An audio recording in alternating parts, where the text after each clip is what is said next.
Imagine, for a moment, the sheer architecture of supreme political power. Mm, You have ascended to the position of the second most powerful person in your entire country. You are backed by the mandate of millions of voters. You're surrounded by immense state resources, a dedicated security apparatus, and theoretically shielded by the formidable, well, nearly impenetrable armor of your high executive office. right. Osiris level. Exactly. But then the political tides begin to shift. The very system that elevated you, the very colleagues who once stood beside you, suddenly turn the complex mechanisms of the state against you. What actually happens when the second in command faces the ultimate political penalty? It's a massive question. It is. And that is the high-stakes, real-world political drama we are unpacking today. Welcome to today's deep dive. We have a remarkably dense, revealing stack of source material to get through today, and I am genuinely eager to explore this with you. Yeah, I'm excited for this one. Today, we are analyzing a detailed transcript from the news program Morning Matters, which broadcasts on One News PH. The show is hosted by Danny, and the featured guest guiding the analysis is a prominent political pundit and former presidential advisor named Ronald Llamas.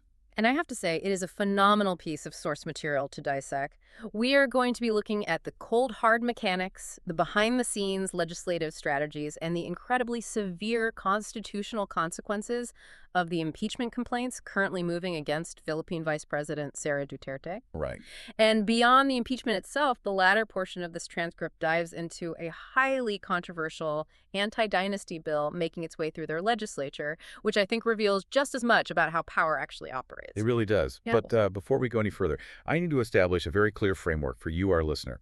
Because the source material we are examining today contains highly politically charged content involving very high-profile, real-world figures. We are maintaining strict, absolute impartiality. Absolutely essential. Yeah, right. In this deep dive, we are not taking any sides. We are not here to endorse the viewpoints of the interviewer Danny or the guest Ronald Llamas. Furthermore, we are not here to condemn or defend the vice president or any other political figure mentioned in this text. No. Our sole mission is to impartially report, analyze, and synthesize the statements, the legal arguments, and the structural frameworks exactly as they are presented in this specific transcript. We are treating this as a neutral, analytical case study of political machinery. And honestly, that is the most productive way to approach this. To truly understand the architecture of accountability, we have to look at it as a system of levers, pulleys, and mathematical thresholds, rather than a simple narrative of good versus bad. Which is precisely why this deep dive matters so much to you. Whether you're prepping for a high-level discussion on international relations studying comparative government, or you simply want to understand the universal rules of how power operates behind closed doors, this is a masterclass. It really is. So let us begin with the machinery of impeachment itself. According to Llamas in the transcript, this machinery is currently in motion.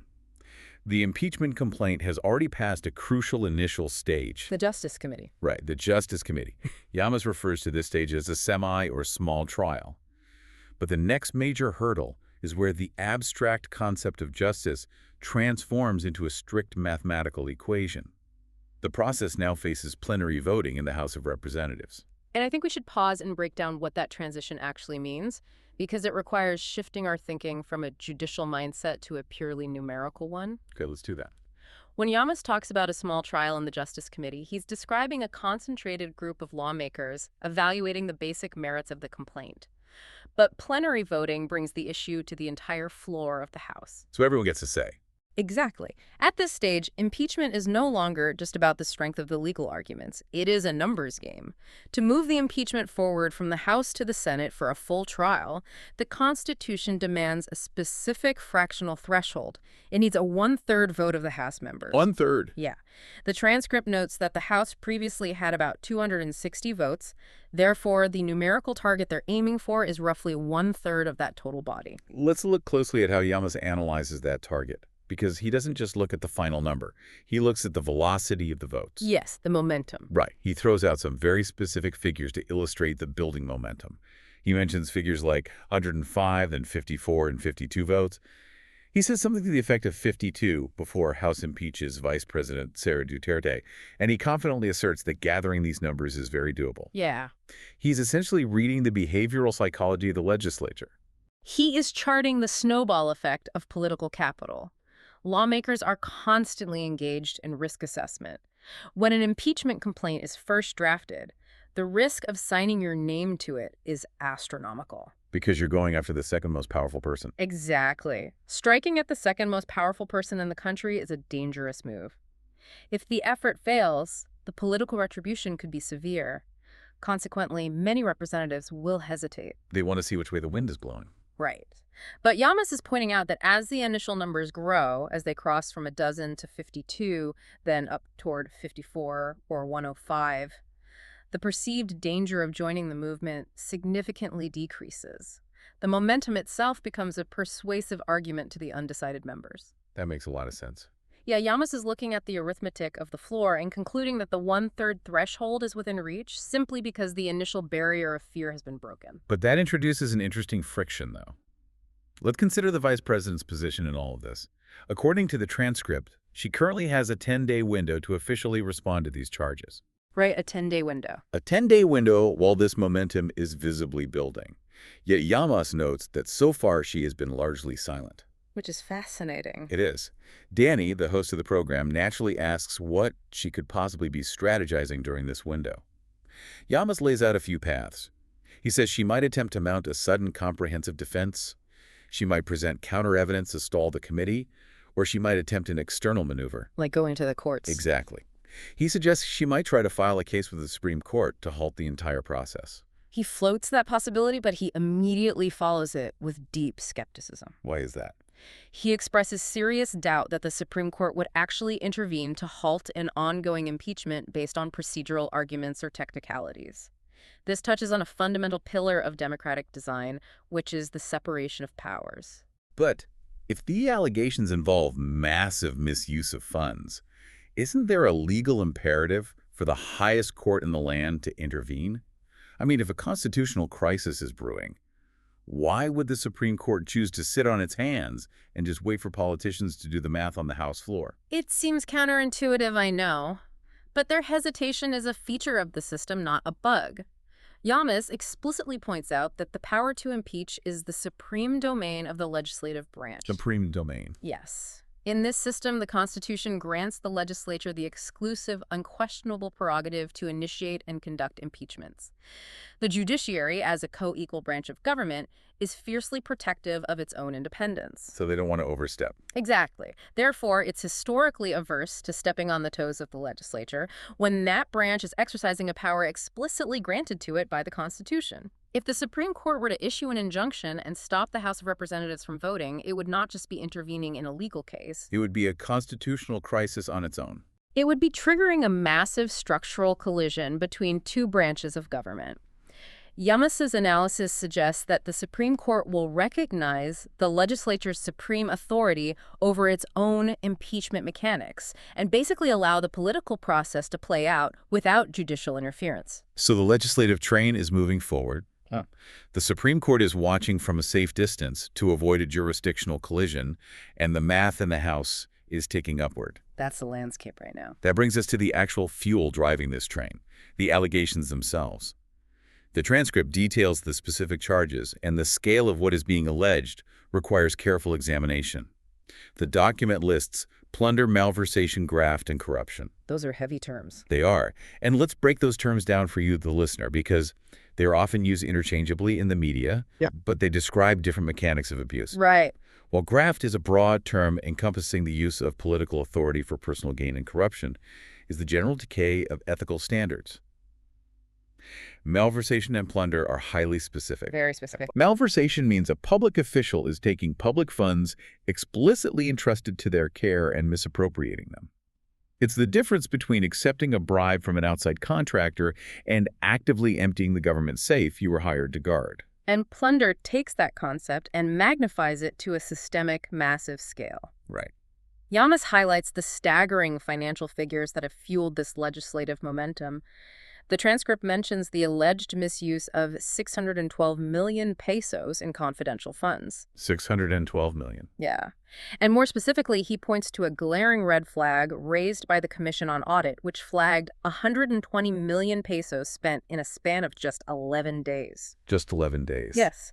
Furthermore, he mentions hundreds of millions of anomalous funds at the Department of Education, a department the vice president previously headed. I mean, the physical reality of spending 120 million in 11 days is difficult to conceptualize. Regardless of the currency conversion, the sheer velocity of that expenditure naturally invites intense scrutiny. It absolutely does. It forces the question of how one legitimately disperses that volume of capital that quickly without raising administrative alarms.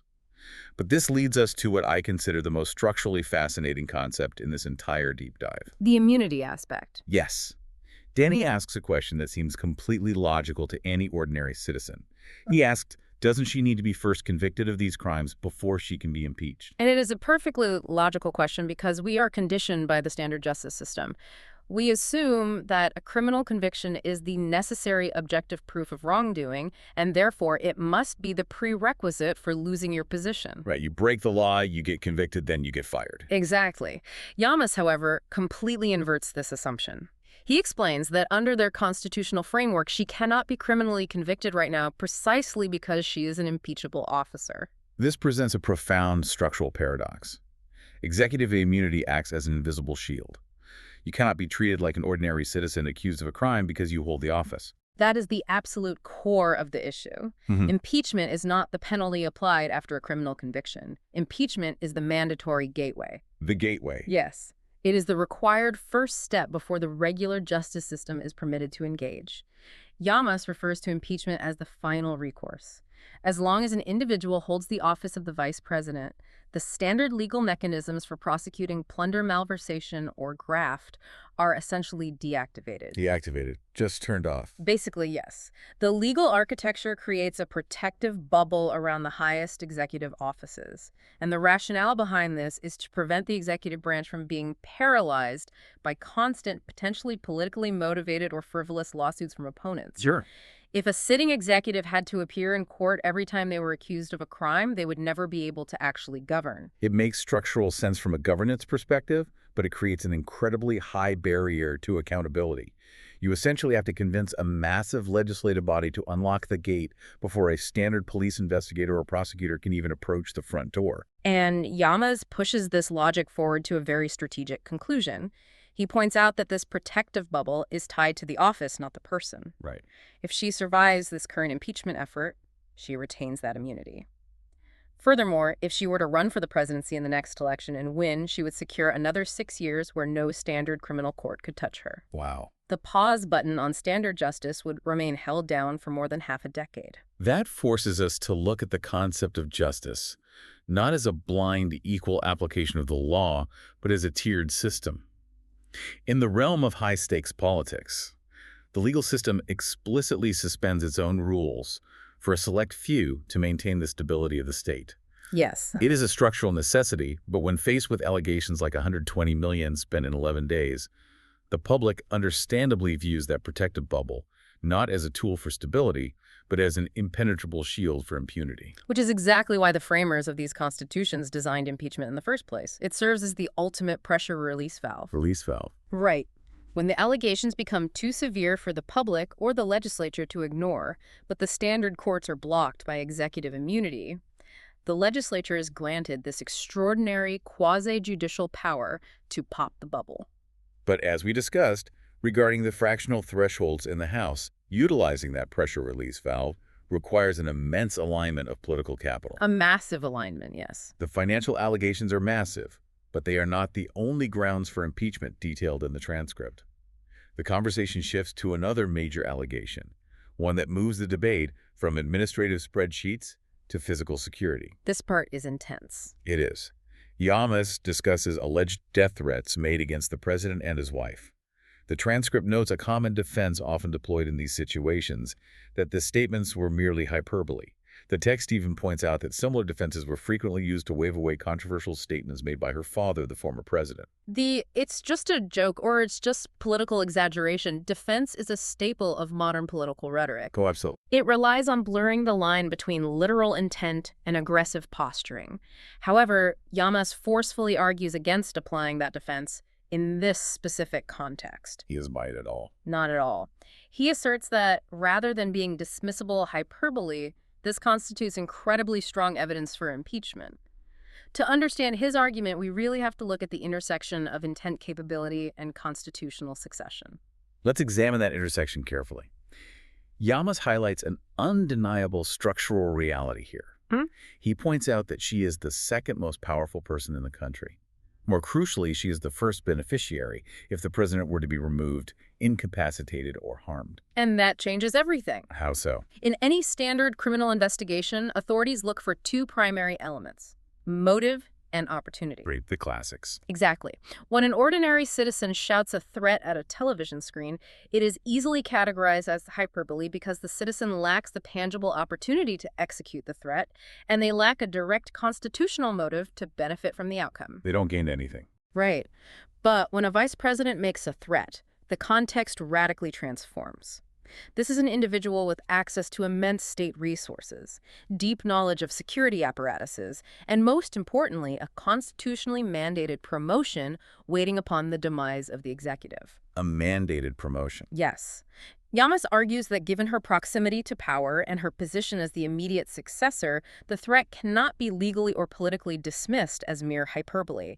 It transitions from aggressive rhetoric into an actionable, impeachable offense.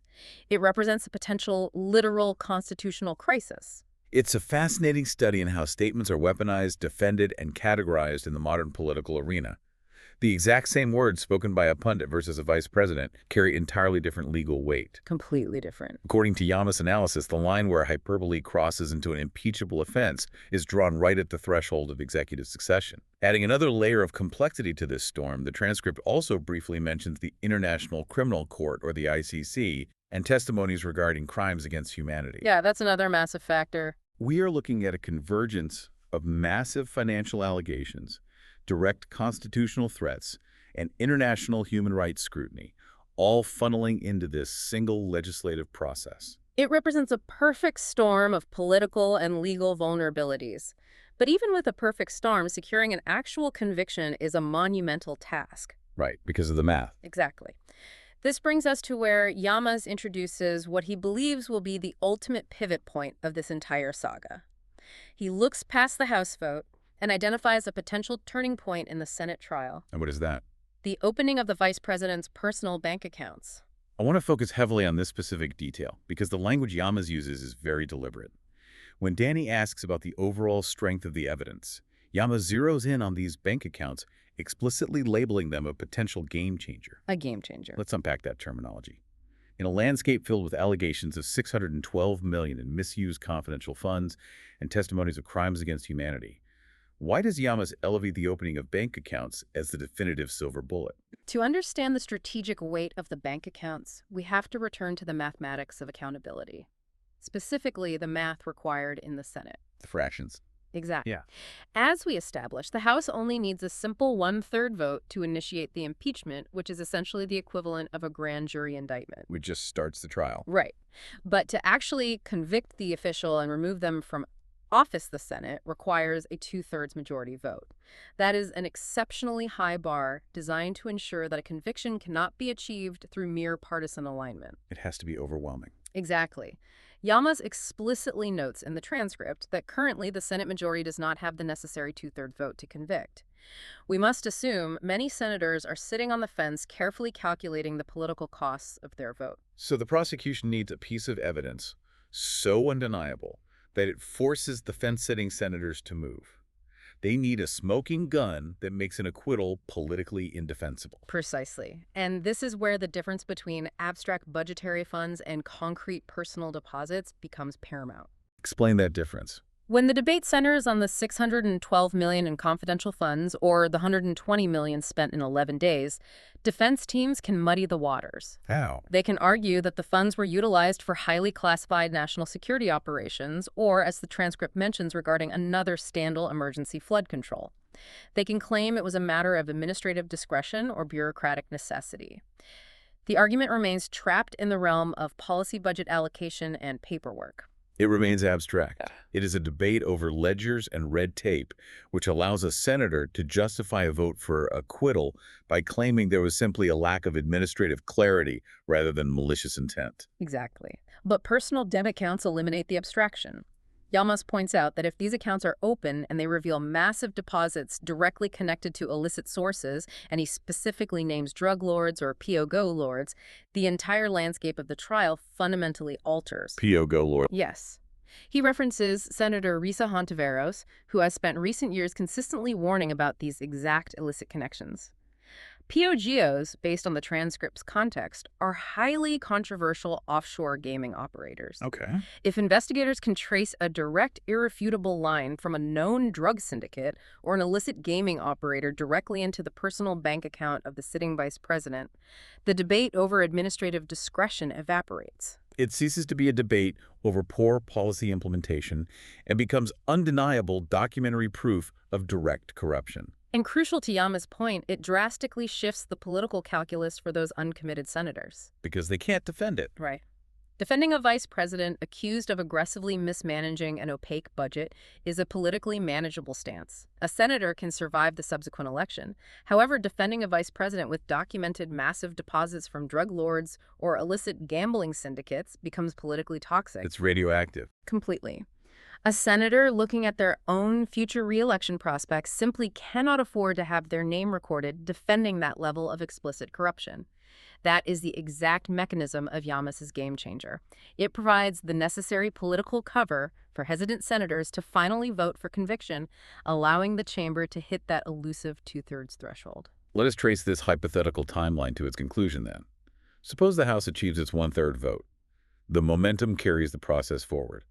The Supreme Court maintains its distance. The Senate trial commences. The prosecution successfully opens the bank accounts. The illicit deposits are revealed. The political calculus shifts. The senators flip, and they achieve the two-thirds majority required to convict. That's the path. What happens in the immediate aftermath? What is the actual tangible punishment? Because as we clarified earlier, an impeachment trial is not a criminal proceeding. They are not sentencing the official to a federal penitentiary. They are not. The penalties available to the Senate are strictly limited to the political realm. However, within that realm, the penalty they can impose is effectively a death sentence. Llamas explains that the ultimate consequence of a successful impeachment conviction is a lifetime ban from running for any elective position. It is permanent. Danny specifically asks for clarification on that point in the text. He asks for how long, and Llamas is definitive. He replies forever, lifetime. It is the ultimate tool of political excommunication. The convicted individual is permanently stripped of their constitutional right to hold public office. To illustrate the severity and the complexity of this penalty, the transcript dives into some highly relevant historical precedents.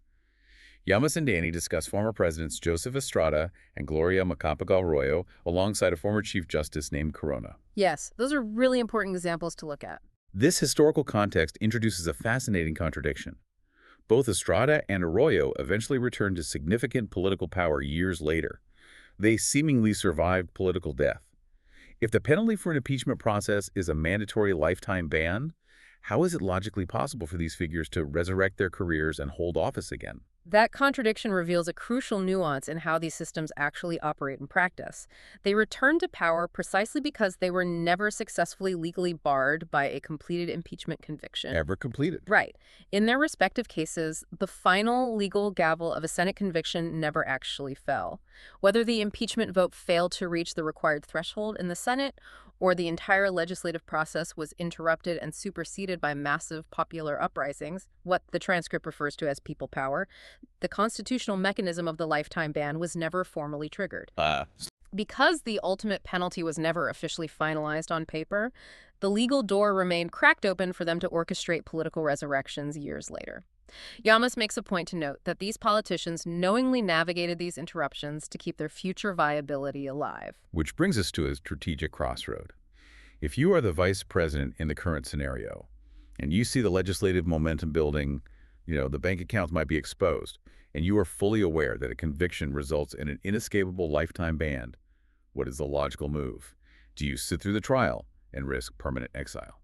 This is where Llamas details what is arguably the most remarkable structural loophole in this entire analysis: the escape hatch. The escape hatch. Yes. Danny directly asks Llamas if he anticipates that the vice president could actually resign before the impeachment process culminates. Llamas answers in the affirmative. Let's analyze the mechanics of this loophole. What Yamas is essentially arguing here is that an official can simply resign their post right before they're fired, and by doing so, they completely nullify the future consequences of the trial. Let's walk through the strategic timeline Llamas lays out to see exactly how this functions. He estimates that a full impeachment trial in the Senate takes roughly 2 to 3 months to complete. That duration is a ticking clock. A very loud ticking clock. Terry, if the official chooses to sit through the entire trial, waits for the final verdict, and the Senate votes to convict on day 90, the lifetime ban is immediately enforced. Right. Game over. But if the official continuously monitors the political winds and recognizes that the two-thirds vote is inevitable, they can activate the escape hatch. If they submit an official resignation from the vice presidency at any point before that trial concludes, say on day 89 of a 90-day trial, the entire impeachment proceeding essentially becomes legally moot. Moot.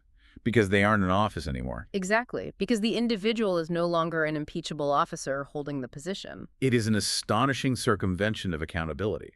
Because the trial is prematurely aborted, the conviction is never recorded, and therefore the lifetime ban is never constitutionally triggered. Precisely. By choosing to voluntarily sacrifice the office today, the politician preserves their constitutional ability to file a certificate of candidacy for another elective office in the next cycle. They trade immediate power for long-term political viability. What Yamas is really highlighting here is a universal rule of political architecture. Systems designed to punish the powerful almost always contain a backdoor.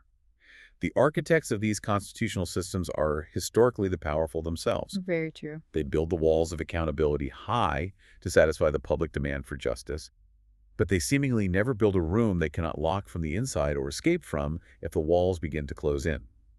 Obviously, as we discussed with the catch-22 of immunity, once she resigns and becomes a private citizen, she loses executive immunity, and standard criminal charges could theoretically be filed. Right, the courts open back up. But purely in terms of the specific ultimate constitutional penalty of a lifetime ban from politics, she can simply sidestep the entire mechanism by submitting a piece of paper. It forces a profound realization for anyone analyzing how legal and political systems intersect. The written rules are rigid, but the players who deeply understand the mechanics of those rules can bend the outcomes to ensure their own survival. It's systemic. Yes. Yamas notes that this strategic resignation is not just a theoretical possibility, but a highly probable maneuver. It is exactly how political resurrections are engineered. Astute politicians expertly navigate these structural loopholes. They calculate the precise moment to fight the exact second to fold and when to resign to ensure they can fight another day. It is the absolute highest level of political chess. And speaking of political survival and the mechanisms used to consolidate power, the interview in the source material executes a fascinating thematic pivot in its final moments. Oh, this is a great pivot. They shift the discussion entirely away from the impeachment saga to focus on a specific piece of legislation, the anti-political Dynasty bill. It is a brilliant pivot because it allows us to look at power from a completely different angle. While impeachment is the mechanism for removing an individual from power, anti-dynasty legislation is theoretically designed to prevent powerful families from monopolizing control across generations. Right. The transcript reveals that a consolidated version merging 25 different bills is currently being pushed forward by a legislative figure named Speaker Boji D. But the devil is entirely in the details here. Danny points out a massive structural catch in this specific version being pushed by the speaker. This final bill states that you can still have dynasties operating at, this is a direct quote, different levels within the political sphere. Different levels? Yes. When presented with this, Yamas does not hold back his critique. He strongly condemns the bill. He calls it watered down. He refers to it as an insult. And most strikingly, he categorizes it as an inherently pro-dynasty bill that instead of dismantling these families, actually institutionalizes political dynasties. This segment of the transcript is an absolute masterclass in understanding how legislation can be syntactically manipulated to achieve the exact opposite of its stated goal. How so? When Danny asks Llamas if this bill is at least a good first step, considering that anti-dynasty provisions have been debated since the Constitution was originally written, Llamas rejects the premise entirely. What Llamas is exposing here is the mechanics of legal definition. In the realm of law, by officially defining what specific narrow type of dynasty is not allowed, the legislature implicitly legalizes sanctions and protects every other type of dynasty that falls outside that strict definition. Let's apply that logic to a real-world scenario to see how it functions, because that's a huge point. Okay. If this new law officially declares a father and son cannot concurrently hold the office of mayor and vice mayor in the exact same city, it seems like a restriction. Right, it sounds anti-dynasty. But by defining the restriction so narrowly, it implicitly communicates. However, it is perfectly legal for the father to be the mayor, the son to be the provincial governor, the daughter to be a national senator, and the wife to be a congresswoman. Exactly. By legally permitting dynasties to exist simultaneously at different levels of government, the bill doesn't dismantle family power. It creates a state-sanctioned, legally protected blueprint for family rule. Wow. It takes a practice that was previously perhaps socially frowned upon or existing in a vague legal gray area and gives it the official stamp of legislative approval. That is the core of why Yamas calls it an insult and a pro-dynasty bill. The wording does all the work. The legislature is weaponizing the title of the bill to pacify the public's demand for reform, while the actual text of the bill fortifies their own family's grip on power. Yamas draws a sharp contrast between this manipulated, watered-down version pushed by Speaker Boji D and the genuine efforts of other proponents who have fought for a true, comprehensive anti-dynasty law. He mentions a few names, doesn't he? He does, specifically crediting figures like Congresswomen Laya D. Lima Persisana and Dada for their authentic attempts at reform. It's a masterstroke of political camouflage.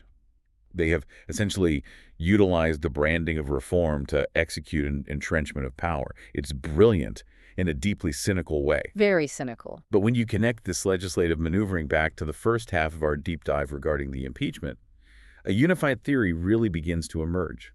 The common thread running through every single element of this transcript, from the vice president's potential strategic resignation to the speaker's anti-dynasty bill, is the sheer mechanics of political survival.